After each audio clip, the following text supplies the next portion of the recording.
So கிட்டத்தட்ட 16 வருஷங்களுக்கு பிறகு டெல்லி அரசியலுக்கு டிடிவி தினகரன் தயாராகிறார் அப்படிங்கிறது தான் நமக்கு கிடைச்சிருக்கிற தகவல்.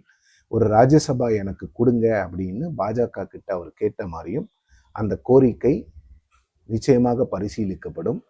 உங்களை ராஜ்யசபாவுக்கு அனுப்புவதற்கான முயற்சிகளை நாங்கள் எடுப்போம்.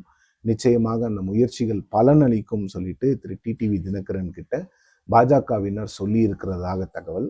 அதனால தான் அவர் இந்த சட்டமன்ற தேர்தலில் போட்டியிட போவதில்லை அப்படிங்கிறத ரொம்ப பகிரங்கமாக அறிவிச்சிருக்கிறாரு. இதில் இன்னொன்று என்னன்னு பார்த்தீங்கன்னா, திரு டிடிவி தினகரன் அவர்களுடைய அம்மா மக்கள் முன்னேற்ற கழகம் என்னதான் என்டிஏ கூட்டணியில் இருந்தாலும் அவருக்கும் பழனிசாமி அவர்களுக்குமான அந்த உறவு பெருமளவில் திருப்பி பழைய மாதிரி இருக்கிறதுக்கான வாய்ப்பு இல்லை. ஸோ அதனால் நம்ம இங்கே ஒரு இரிட்டண்ட்டாக இருக்கக்கூடாது. ஸோ நமக்கு பதவி வேணும்னா நம்ம டெல்லிக்கு போகிறது தான் சரி அப்படிங்கிற முடிவையும் திரு டிடிவி தினகரன் எடுத்திருப்பதாக தெரிகிறது.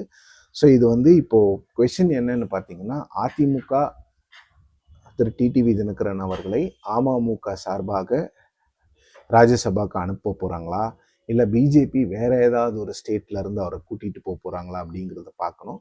பட் பெருமளவில் டிடிவி அவர்களை போன்றவர்களை இன்னொரு ஸ்டேட்லேருந்து கூட்டிகிட்டு போகிறதுக்கான வாய்ப்புகள் இல்லை.